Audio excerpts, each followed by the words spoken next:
الرجيم بسم الله الرحمن الرحيم والعصر إن الإنسان لفي خسر إلا الذين آمنوا وعملوا الصالحات وتواصوا بالحق وتواصوا بالصبر۔ ترجمہ: قسم ہے زمانے کی، بے شک انسان خسارے میں ہے سوائے ان کے جو ایمان لائے اور کرتے رہے نیک عمل، اور آپس میں تلقین کرتے رہے حق کی اور آپس میں تاکید کرتے رہے صبر کی۔ آمنت باللہ صدق اللہ العظیم۔ نحمدہ ونصلی علی رسولہ الکریم، اما بعد فاعوذ باللہ من الشیطان الرجیم، بسم اللہ الرحمن الرحیم۔ رب اشرح لی صدری ویسر لی امری واحلل عقدۃ من لسانی یفقہوا قولی۔ السلام علیکم ورحمۃ اللہ وبرکاتہ۔ میرا نام ہے مقدس غفار اور میں society for electronics and telecommunication کی تہہ دل سے مشکور ہوں کہ انہوں نے مجھے آج آپ کے سامنے میزبانی کا موقع دیا۔ آج میری گفتگو کا موضوع ہے روزہ اور تزکیہ نفس۔ انسان اور نفس انسانی روزے کی حالت میں انسانی نفس کا کیسے تزکیہ ہو سکتا ہے؟ تزکیہ کا مطلب کیا ہے؟ تزکیہ کا مطلب ہے پاک کرنا، نشوونما کرنا، پروان چڑھانا۔ روزہ تزکیہ نفس میں کیسے مددگار ثابت ہو سکتا ہے؟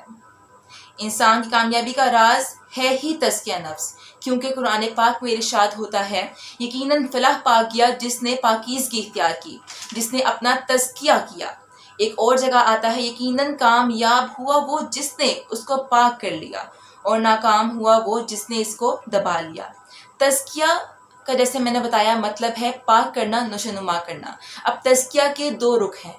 پہلا رخ تو یہ ہے کہ اپنے اندر سے برائیوں کو، خامیوں کو نکال کر باہر کر دیا جائے، اور دوسرا رخ یہ ہے کہ اپنے اندر جو آپ کی اچھائیاں موجود ہیں یا جو اچھائیاں نہیں ہیں آپ ان اچھائیوں کو پروان چڑھائیں۔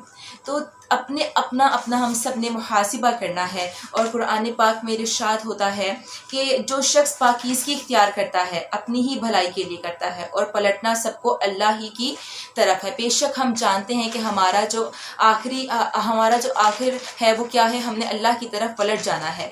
تو ہم نے اپنا محاسبہ کرنا ہے، انسان کے اندر اخلاقی حسنہ کی پرورش کرنا ہے۔ روزہ تزکیہ نفس میں بہترین کام کرتا ہے۔ انسان اپنی خامیوں کو خود دیکھنے لگتا ہے، ایسے میں اگر تھوڑی سی کوشش کی جائے تو وہ تمام خرابیوں پر قابو پا سکتا ہے۔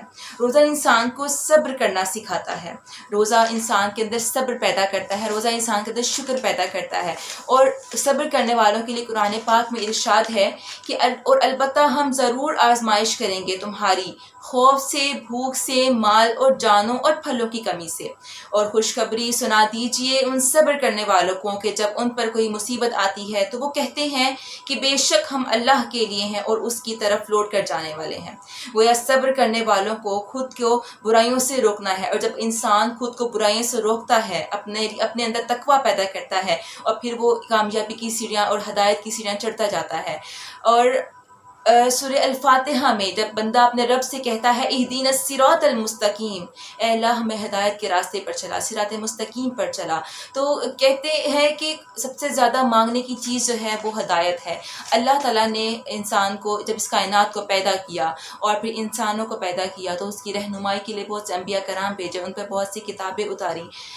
تو قرآن پاک میں بھی قرآن پاک جو ہے ایک مکمل ضابطۂ حیات ہے ہمارے لیے، لیکن اللہ تعالیٰ نے ہمیں بہت سی چیزیں بن مانگے عطا کی ہیں۔ ہمارے ماں باپ، ہمارے بہن بھائی، رشتہ دار، اللہ تعالیٰ نے ہمیں بن مانگے ان سب چیزیں عطا کی ہیں۔ تو مانگنے کی چیز جو ہے وہ ہدایت ہے، جتنا کوئی طلب کرے گا ہدایت کو اتنی اس کو ہدایت عطا کی جائے گی۔ تو اللہ تعالیٰ سے ہدایت مانگے، اللہ پاک ہمیں صراط مستقیم پر چلنے والا بنائے، عمل کرنے والوں میں شامل کرے، آمین ثم آمین۔ پھر ہم جب اب تک تزکیہ نفس کی بات کر رہے تھے تو ہم دیکھتے ہیں کہ ہم روزہ رکھتے ہیں کس کے لیے؟ اللہ کے لیے، اور کس کی توفیق سے؟ اللہ ہی کی توفیق سے۔ ہم اللہ کے لیے روزہ رکھتے ہیں اور پھر روزہ رکھ کر ہم بھوکے اور پیاسے رہتے ہیں، اپنی من پسندیدہ چیز کو، خوراک کو چھوڑ دیتے ہیں اللہ کے لیے، ہم اپنے آرام کو چھوڑتے ہیں اللہ کے لیے، اور ہم عبادت کرتے ہیں کس کے لیے؟ اللہ کے لیے۔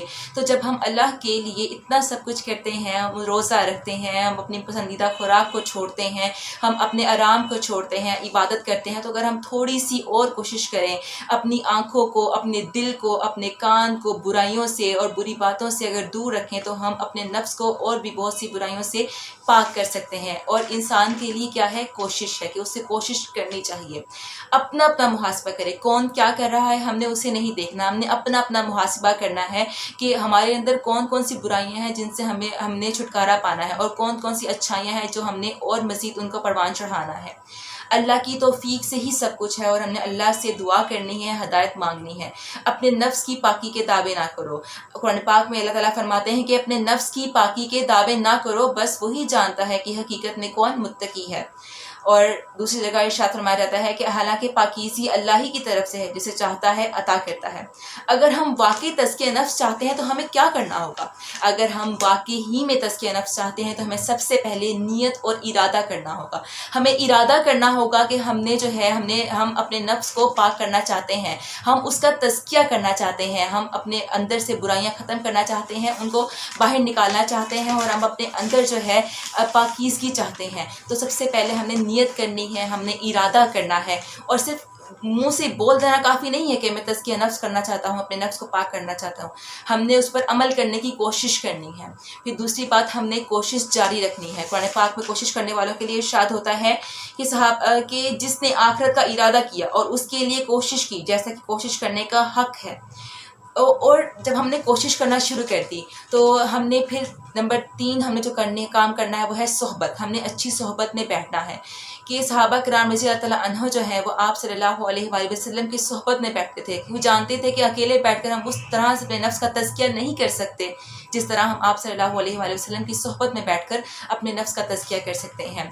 اور اگر ہم دیکھیں تو رمضان اصل میں تبدیلی کا مہینہ ہے۔ رمضان اللہ پاک کے قریب ہونے کا مہینہ ہے۔ اگر ہم اپنے نفس کو پاک کر لیں گے برائیوں سے، اور ہم اپنے نفس کو مضبوط کر لیں گے کہ ہمیں شیطان بہکا نہ سکے، تو ہم ہم اپنے اندر ایک تبدیلی لے آئیں گے، اور وہ تبدیلی ہمیں اللہ کے قریب ہونے میں مدد دے گی۔ ہم سب اپنے آپ سے پوچھیں کہ رمضان جو گزر رہا ہے، جس کے کچھ چند دن رہ گئے ہیں، ایام معدودات، گنتی کے چند دن جو اپنے اختتام کو پہنچنے والے ہیں، اپنے آپ سے سوال کریں کہ آپ نے اس رمضان سے کیا پایا؟ ہمارے ایمان کا لیول رمضان سے پہلے کیا تھا اور رمضان کے اندر اب کیا ہے؟ اور رمضان کے بعد ہمارے ایمان کا لیول وہ کیا ہوگا؟ ہم نے 30 دن کیا اتنی پریکٹس کی ہے، اپنے آپ کو اتنا عادی بنایا ہے، اپنے ایمان کو اتنا مضبوط کیا ہے، تقویٰ حاصل کرنے کے لیے کوششیں کی ہیں کہ اگر شیطان کو جب رمضان کے بعد کھول دیا جائے گا تو کیا وہ ہمیں بہکا سکے گا؟ کہ ہم نے اپنے نفس کو اتنا پاک کر لیا ہے، ہم نے اپنے نفس کو اتنا پاک کرنا ہے، اور ہم نے پوری کوشش کی ہے، اور ہم اس چیز کی کوشش کریں گے شیطان ہمیں بہکا نہ سکے، اور اپنے آپ کو مضبوط کریں، مثبت کر لیں۔ اب رمضان رخصت ہو رہا ہے، اب ہماری آزمائش سخت ہو جائے گی، اور اب جب کہ شیطان کو رہا کر دیا جائے گا، اب ہم نے اپنے نفس کو اس کے بہکاوے میں آنے نہیں دینا۔ رمضان استقامت کا نام ہے۔ ہم نے جو 30 دن پریکٹس کی ہے، اپنے ایمان کو مضبوط کیا، ہم نے اس پر استقامت دکھانی ہے، ہم نے ہر طرح سے کوشش کرنی ہے کہ ہم اپنے ایمان کو مضبوط رکھ سکیں۔ امید کرتی ہوں میرے آج کے اس ٹاپک سے، اس گفتگو سے آپ کو کچھ نہ کچھ سیکھنے کا موقع ملا ہوگا۔ اللہ پاک سے دعا ہے کہ اللہ پاک ہمیں صحیح دین کی سمجھ عطا فرمائے، ہمیں عمل کرنے والوں میں شامل کرے، اور اس کے ساتھ ہی society for electronics and telecommunication اور میں مقدس آپ سے اجازت چاہتی ہوں۔ آپ کی سماعتوں کا بے حد شکریہ۔ السلام علیکم ورحمۃ اللہ وبرکاتہ۔